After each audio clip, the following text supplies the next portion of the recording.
Good afternoon, everyone. It's great to be the panel right after lunch. So hopefully we'll keep you all awake here. So like was just included in those remarks, for the last 9 years, I've had the luxury of being able to talk with business leaders all across not only DFW, but the country.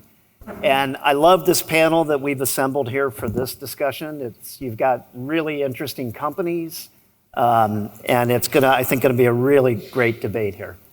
So I'm gonna ask each of the panel members to briefly describe yourself and your company, and then in one word or one phrase, identify the challenge that you are most focused on in 2024. Let's start with Sarah. Great. Hi, everyone. Can you hear me okay? This really is a fun group of panelists. I will just say I've been on a lot of panels, and for some reason, there's just like very good energy, so I hope that translates to the conversation. I am Sarah Sheehan, founder and CEO of Bravely. We are a professional development platform with coaching at the center of everything that we do. We work with companies like Zillow Group, Workday, Comcast, Mitsubishi, Pinterest, Etsy. I'm just trying to think of all the different industries that might be represented here. And we partner really closely with them to help solve their professional development challenges. And our coaching and learning products scale organizations. So from entry-level ICs all the way to C-level executives, we offer solutions to supercharge development. My question is, what are we focused on in 2024? So personally at my company, we are fully remote, and it's quite challenging to create that connection every day and figure out, how to start every week with a sense of inclusion. So that's something that I am personally focused on.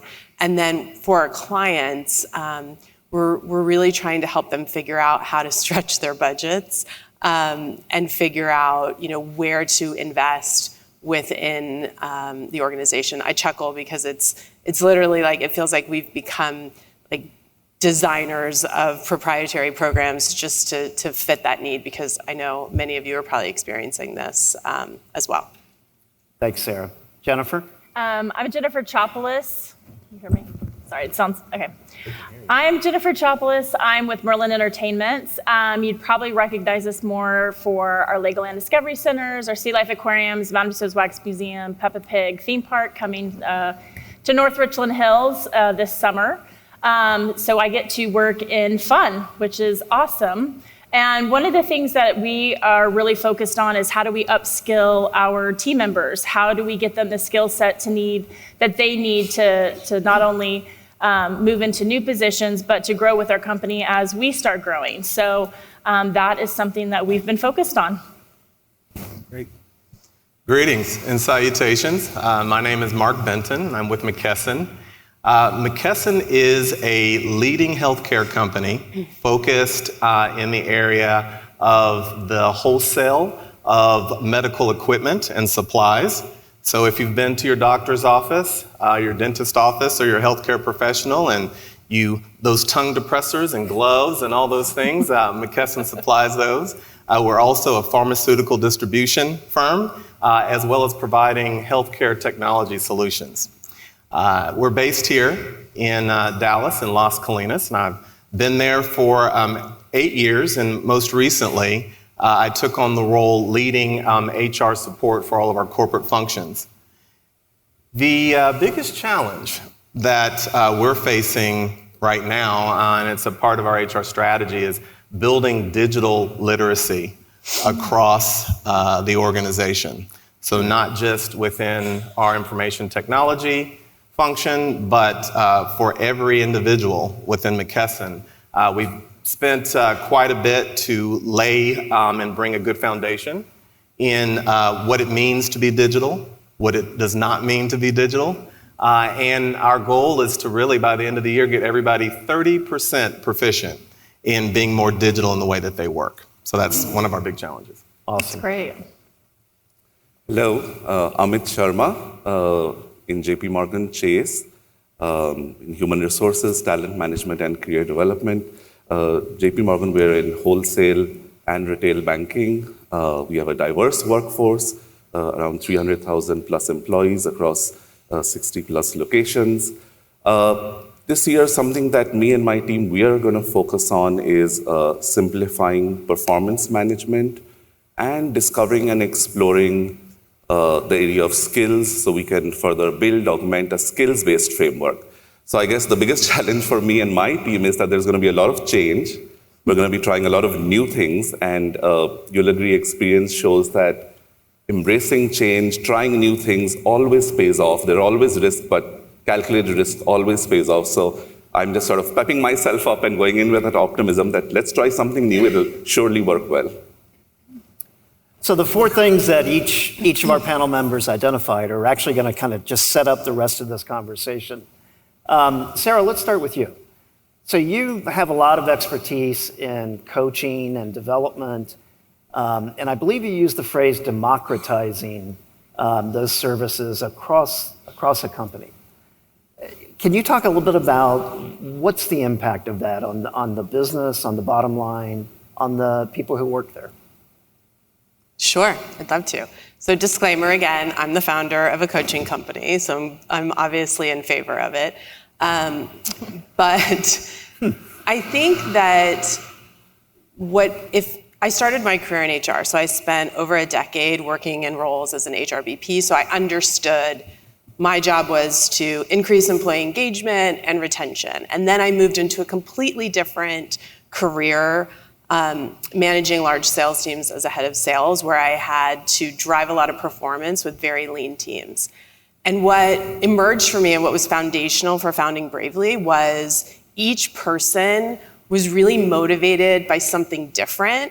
And me as a leader was not a scalable entity to achieve success. I tried, and in some ways I was successful, but part of the reason that we founded Bravely was because we wanted to, as Paul just said, democratize a resource that was historically only available to the most senior level executives who were often not diverse individuals.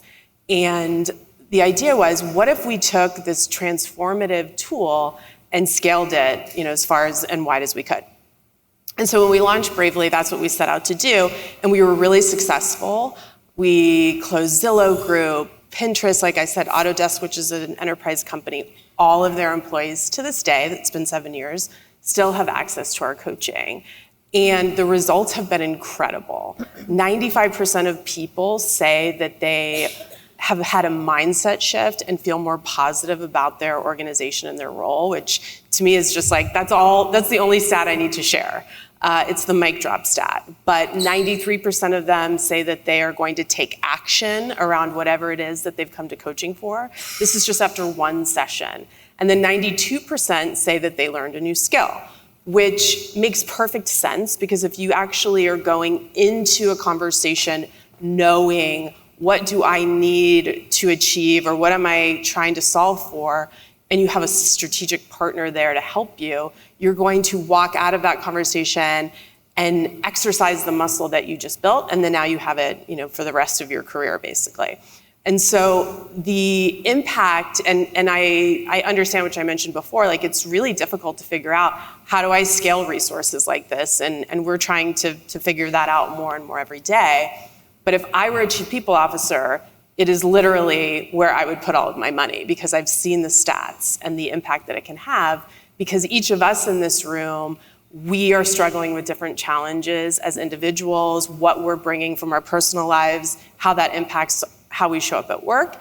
And then within our individual roles, we all have different superpowers and skills, and we need tools that help us figure out as an individual what we need to do to get to the next level. And most of the tools out there are one size fits all. And so, coaching again, I think is just unbelievably transformational, because it helps people, and over other things like identity, and just where most fall short, coaching to me is the one resource that solves for all of that.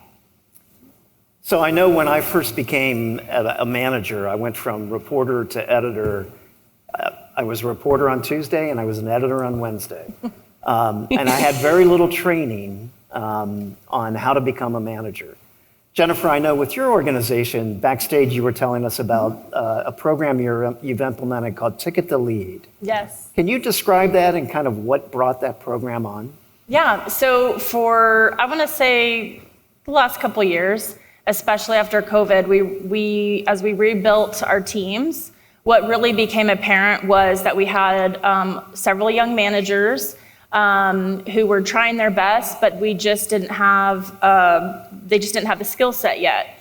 So we really needed them to learn, just basic leadership fundamentals, how to coach an employee, how to talk to an employee, how to engage with an employee. And so our learning and development team heard the feedback, and they put together a really fabulous program called Ticket to Lead. So it's a global cohort. It's 6 weeks long. It's self-paced learning. So we know that our teams are busy, but our management teams, our general managers have committed to allowing these team members. It's aimed at leads and supervisors only, which is kind of interesting. But it's going to give them the basic fundamentals of leadership. They're going to talk about guest experience strategies. They're going to be going over like networking. So one of the things that they get to do is, I think it's hard. So if I just had my Dallas team all in one cohort, it's kind of hard sometimes for us to say, well, geez, that person was making me mad yesterday, but now I'm going to open up and be vulnerable about what's my purpose and how do my values align with the company's values. And some of those conversations are hard to have with our coworkers. So this is since it's a global cohort, we're going to actually have people who can go. You might be in a group and you might be talking to someone in the UK. You might be talking to someone in Michigan. It's all over, which I think is really cool, not just from opening up to be vulnerable, but also to just networking and getting to see other people in your role and, hey, I'm experiencing this, or are you experiencing this problem, and kind of resolving those issues. So we had our pilot program already. We had 91% engagement with the pilot program. Those people reported that they had a 21% increase in their confidence, but they also stated that 84% of them felt like their growth had been accelerated as a leader because we really were investing in them. So our official cohort starts April 29th. I could not be more excited, and just to kind of jump in with those teams and help them learn and invest in them. Working with first-time managers cuts across all industries. I'm curious if Mark or Amit, if you do anything differently or how you identify good employees who want to become managers and how you train them up. Yeah, I just wanted to add that the need is that to provide coaching, make it accessible, available to all. How do you ensure that it's scalable? And then how do you ensure that there's a consistent experience, especially if your employees are spread across geographies? So yes, digital, virtual, we're exploring ways like that. And then the other thing which really struck me when you said, and I learned this late in my career, but it was like, I think reaching out for help, raising your hand, being vulnerable is never a sign of insecurity. I mean, it just shows that you're really secure and confident and you want to really do well further. So some of the programs that we have, yes, we are providing that coaching support, whether formal or informal, to our new employees. And also for our managers, we are trying to, of course, there are consistent offerings across, but the good thing is, and I know Mark and I were briefly touching upon that backstage, that there's a lot of data available in organizations and in firms, and all of us are learning how can we really mine that data. So we can even identify, for example, there is employee opinion surveys, voice of customer surveys, there is retention data, attrition data. You can tie that back to managers, and therefore you can be more targeted in your development. So you can be more focused, offer therefore more sharper solutions. So I'm going to skip we're going to skip Mark, and we're going to come back to you, and I'm going to go back to Amit for a second. JPMorgan Chase is a huge institution with thousands of employees. Some are right out of college. Some have been there for years. A multi-generational workforce is pretty much the workplace of today. What challenges does that present for your organization, and how do you tailor your development by stage of experience? Yeah, that's a great question. And organizations that are large or small today have a diverse workforce, diverse by demographics. And for example, some of our workforce in some of our Asian countries, I mean, the average age is around 28 years. And again, demographically, in Europe, some of our average age of our employees is like 45 years, and all bring their strengths. Then you have employees who are based in different regions, from different cultures. So our challenge is that how can we, some of our professional development experiences, tools, resources, how can we ensure that they are, as I mentioned, scalable, consistent, and like a lot of firms, follow that 80-20% rule that you want your broad models, your philosophy, your framework to be consistent. And the 20% is how do you sort of customize it, contextualize it to your local business needs. So that's something what we're trying to do.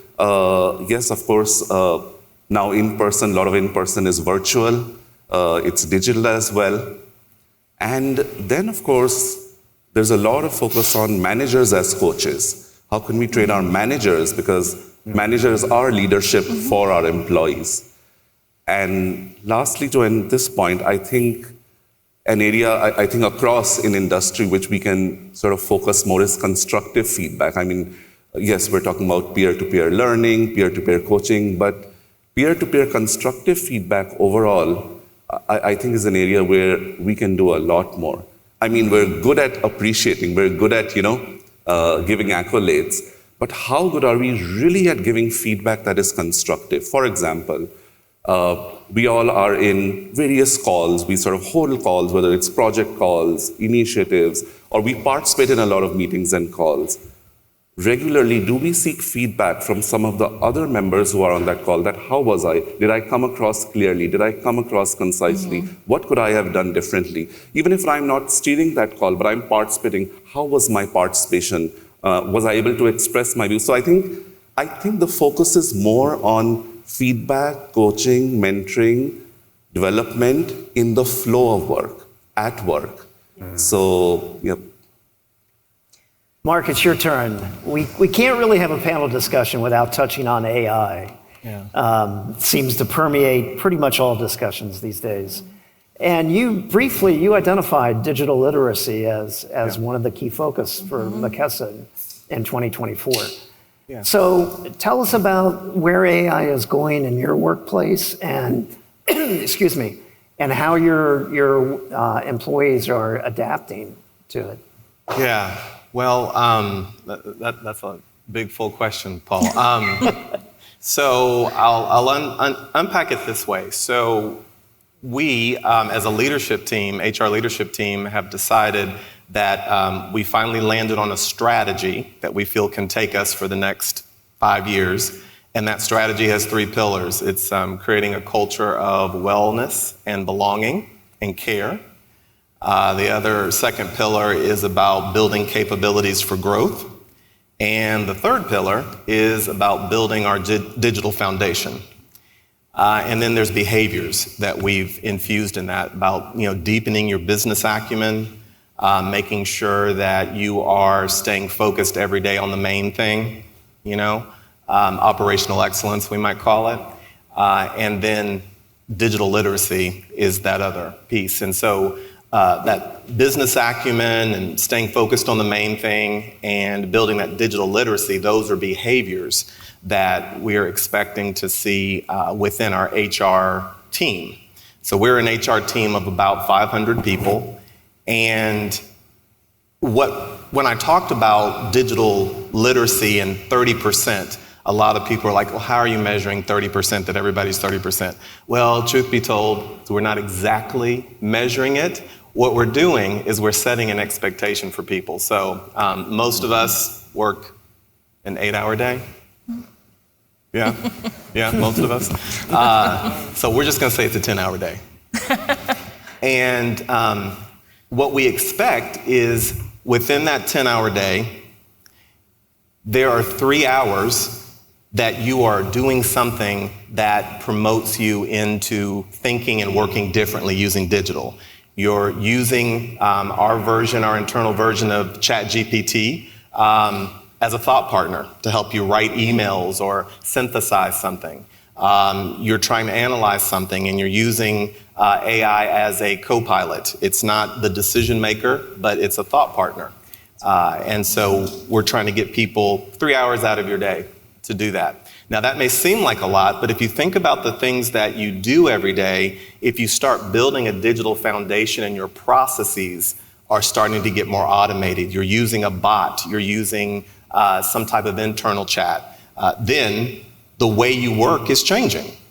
Then if we think about in the concept of 10 days or 2 business weeks, there are 3 days out of those 10 days that you are talking about what you're doing. Now, it's not all day. You're not taking a day away to do that, but you're spending time educating a coworker or someone else or encouraging someone to actually lean in to how they're using artificial intelligence in a way that helps move their workday and their work week forward. So that's the way that we're trying to get to this 30%. It's thinking about these increments of 10 and then breaking that down into, 3 hours, 3 days. The thing that's really been eye-opening to us, and it's what Amit and I were talking about, is all this data. So originally, when ChatGPT came out, everybody was using it, and we quickly realized that because it's an open platform, you could be putting our private, secure data out into the AI sphere. And so we quickly shut that down. You had to remove ChatGPT from your personal work phone, and we built an internal version.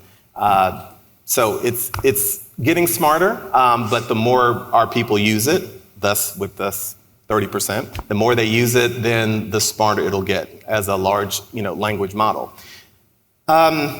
The one thing that was interesting to me about making professional development personalized experiences, I've started talking to my leaders and my team about when you're using AI, that's your learning moment. When you're prompting, you're getting more specific on your prompt. What you ask and comes back, as you start to refine that to get to what you want, that's your learning moment. And so using AI to build more digital literacy, digital understanding, that's just a different way of looking at it. It's not just the way I work. It might be helping me to do my job, but it's also my learning moment, because through that prompting and getting better at my ask and how I'm narrowing it down, I'm also learning. So it's the way we're thinking about it. I wanted to bring the conversation back to Sarah for a second, because technology has definitely played a role in the evolution of the coaching and development business. One of the key sales points for your company, I believe, is the personalized coaching that goes along with Bravely. Yeah. Talk a little bit about that. Like why should a company go to personalized coaching, and what's the impact of that on a business? Mm-hmm. So I talked a little bit about it before.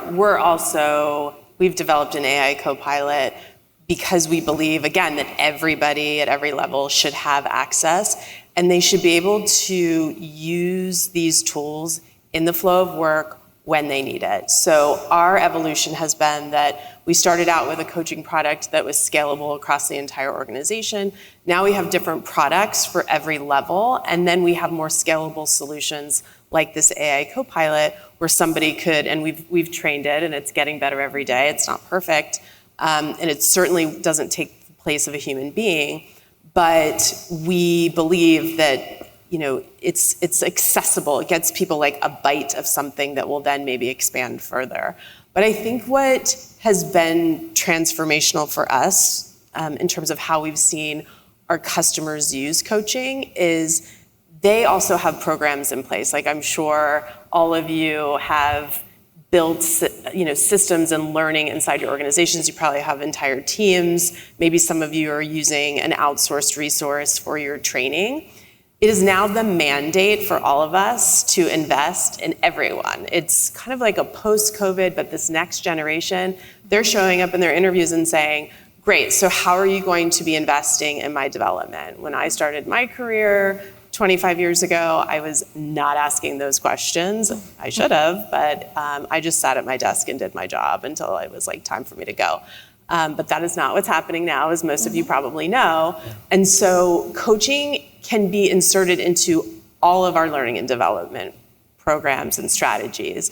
Most of our customers were using coaching inside training programs, and we've built our own training program now, because I don't know if anyone here has heard of the forgetting curve, but 70% of what we learn in all of these manager trainings, we lose in 24 hours, and then 90% of what we learn is lost in a week if we don't reinforce it with post-application tools. And so, surprise, surprise, coaching is the perfect post-application tool. You've taken what you've learned in a course, and now you can go, again, all of us are gonna learn something different from a course because we are very diverse individuals, or we're a diverse set of individuals in this room, and then we can go and work directly with a coach or a co-pilot to help us figure out like what is the blueprint for us, or engage with content within our platform. But if we don't have that post-application piece figured out as people practitioners, the ROI on that investment, which is a box we are required to check, will just be worthless. And it's not something that gets talked about a lot, but definitely something that coaching and other tools, mentorship solve for. So one of the things that goes along with coaching is actually a step before that, identifying the people who are actually have the potential to grow your business. Mm-hmm. And Jennifer, I know you talked a little bit about kind of the growth mindset and mindset management. How is your company identifying potential leaders? Are there tools that you're using? And I think that the Ticket to Lead program, since we're putting all of our lead supervisors in it, I think it's also helping us emerge and like really also connect with our team and show them that we're invested in them, but that also with that growth mindset, we're able to recognize that talent, who's interested. And then it's also opening them up to conversations with us that maybe we wouldn't have had otherwise. So, hey, I talked to somebody and they're in operations and I'm in retail right now, but I think I'd better align with that. Okay, and just kind of talking a little bit about, what are their career goals? And then, who's open to constructive feedback? I think I really like what Amit and Mark, what you were talking about with peer-to-peer, and just talking about what, I think of Tiffany, who I work with, and we have calls together, and it's like just kind of like, hey, did that sound okay? Or what do you think of this? Or here's my ideas, and someone to bounce things off of, and being open to that constructive feedback and really moving forward with like a positive mindset. I think otherwise we kind of shut down and we lack the ability to grow. So I think it's important for us to instill that. Mm-hmm. And I'll throw this out to any of the panel members. Culture kind of goes along with development, and it also goes along with mission. Yet there are a lot of obstacles today to company culture: remote work, dispersed workforces, people who maybe have only partially bought into the mission of the company. How do you create that culture so that it sustains the current workforce? I think for me, like when you talk about remote work, I basically work remotely with everything. All of my teams and sites, I have my local Dallas team, but other than that, they're all across North America. So I've had to learn the skill set of building rapport over video. And it can be a little bit difficult, and sometimes people aren't as open to it, but I think it starts to feel just like I'm talking to everyone here, I'm looking at you, and really just kind of building that trust, rapport, and then I think consistency comes along with that, and being someone that they can come to. It takes time, but I know for me that's helped. And then they start opening up about, for me, I love talking about career paths and succession planning and, hey, I think you'd do great here, and then watching people grow. So, but that's all done for me over video. So. Mark and Amit. Yeah, I mean, when I think about culture, it is primarily the way we work and how does work get done in this place. And that is formally and informally reinforced through our people, processes, practices. How do we show up in our meetings, in our discussions? How do we manage our teams? And then something which you said, I mean, even in the hybrid sort of working, or even when we're working remotely, how do we still ensure that there are opportunities for community building and connections? So that's key.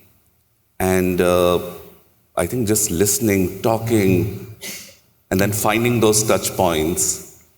And I know experiences working from home completely vis-a-vis hybrid and working from, there are learnings either way. Yeah. And just to share one, when we were, of course, working from home, a lot of us realized that, yes, we can be maybe as productive as you are at home. We can get work done. I thought I was building good connections and all. And then I think when I started going office, we work on a hybrid sort of model. When we started going back to work, then I realized that I would have never met that person or never said hello if it weren't next to that cliched and proverbial, coffee machine where we're bumping into each other, where we're waiting for a little queue for 5-10 minutes. So I would not know or not, what I didn't. So I think that plays a role in culture as well. But I think, yes, what you said, how do we connect, even outside work? Yeah. And how do we show up and our sort of values and what we believe in, how does it manifest in work itself and the way we work? Yeah. Before Jennifer and Sarah came into the room, Amit and Paul and I, we were talking, and one of the key things, I can't remember if you said it or if you said it, Paul, but if we can just all talk straight for a second, our managers, right? They play a key role in the culture because they are the keepers and the stewards of what we say, what we do, what we believe, what we reward, and some of our managers are horrible. They are awful, And as HR professionals, sometimes there's just nothing we can do to save them from themselves, And so we can have all the great training programs, we can put all the right leadership models, we can have good performance management, and then they just don't do it. They don't do it to the letter, or they do it in a way that puts the organization at risk. And so I think one of the lifelong things I think any of us up here and any of you out there can say is this pursuit of making sure that manager quality is good and that we're inspecting what we expect. I think we can all lock arms, lock pinkies, do whatever, and just say that the programs that we develop that are intended to create better people leaders, better managers, we need to make sure that in those programs, they're simple, because we all got a lot going on, not a lot of share mind, but that we're able to hold our managers accountable for first of all, we got to make sure they understand what the expectation is. So if they're really not clear, we can't necessarily hold that on them yet. But once you make sure they're clear, then we have to measure it and inspect it.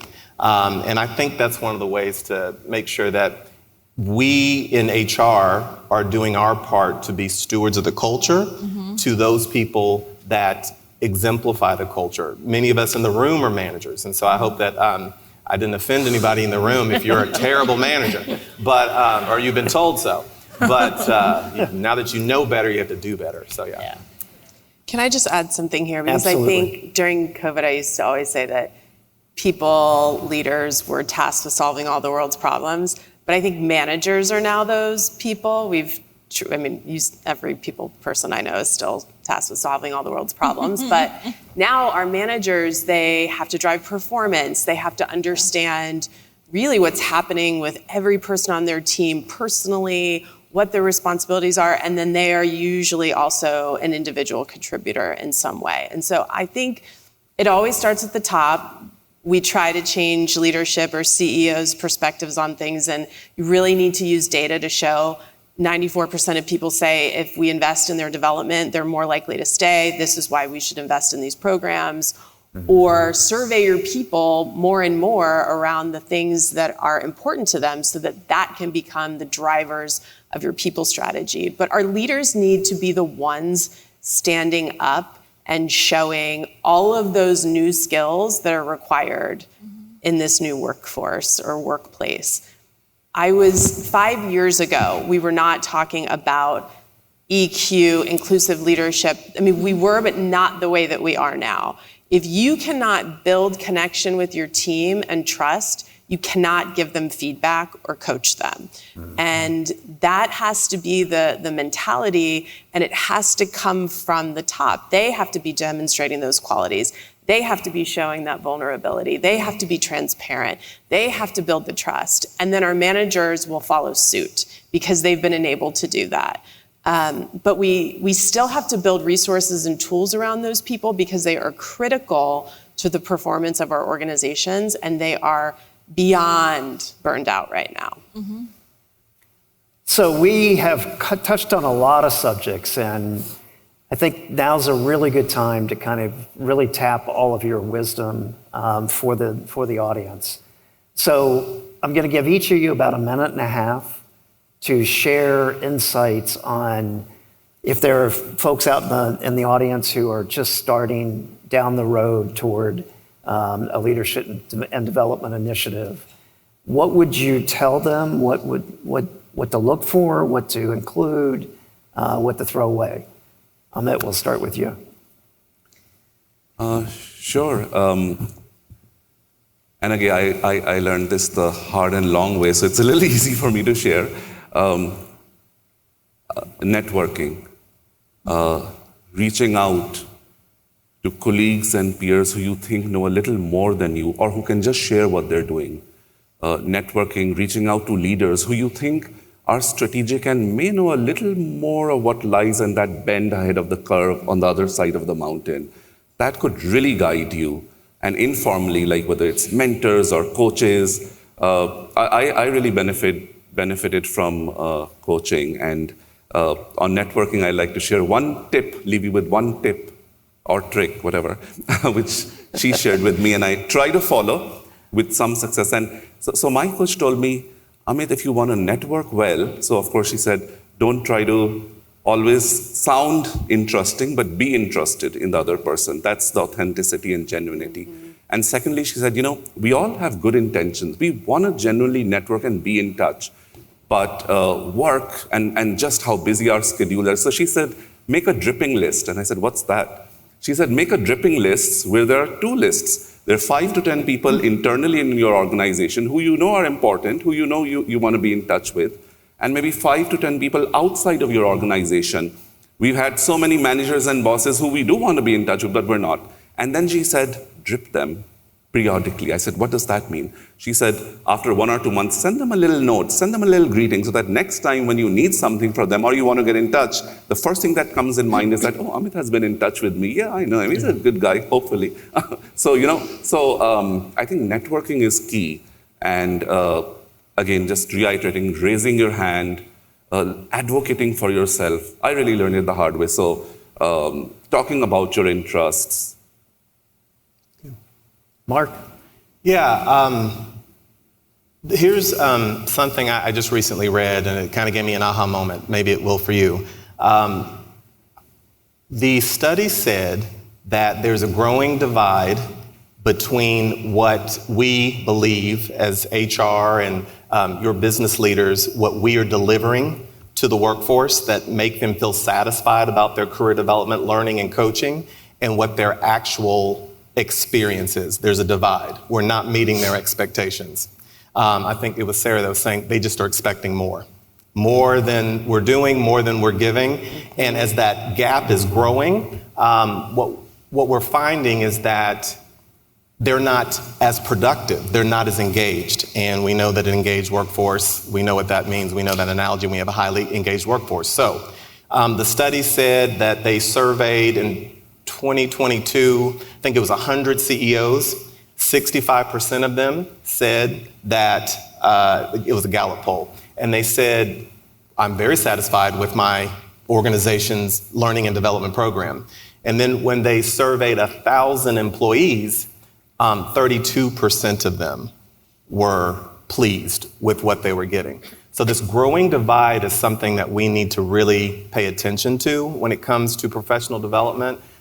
We're still not meeting the need. And so that means that job security for all of us, and there's more work to do. And I think we're all up to the task. Yeah.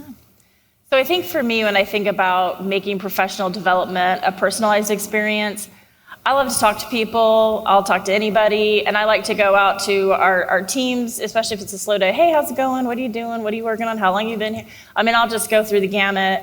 What have you been watching on TV? What's going on? And then, how do you like this? How do you like the job you're in now? Are you interested in staying? So what's your long-term plans? And just really just having those kind of conversations, not just in a formal setting, but also kind of in an informal setting.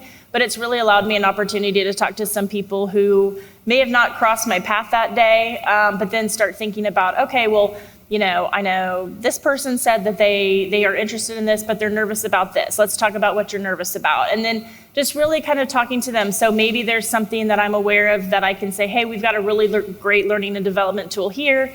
Or, hey, you should really talk to this person. So a lot of times I'll say, hey, let me do an introduction to you so you can network with some other people in your role that might be across the country, and you guys can learn from each other. So for me, it's just kind of like really listening. It's kind of basic, but that's something that I like to do. And then when you see I have someone who recently, I started doing that with her when she was a part-time employee, and now she just accepted her first senior leadership role where she's a salaried, exempt employee. She couldn't be more proud, and I honestly couldn't be more proud of her, but I think about those times I stood in a retail store talking to her about, so what do you want to do? What do you think you want to do? So for me, I get a thrill out of that sort of thing. So. And Sarah, you get the last word. I'll be brief because I know we're out of time. You're good.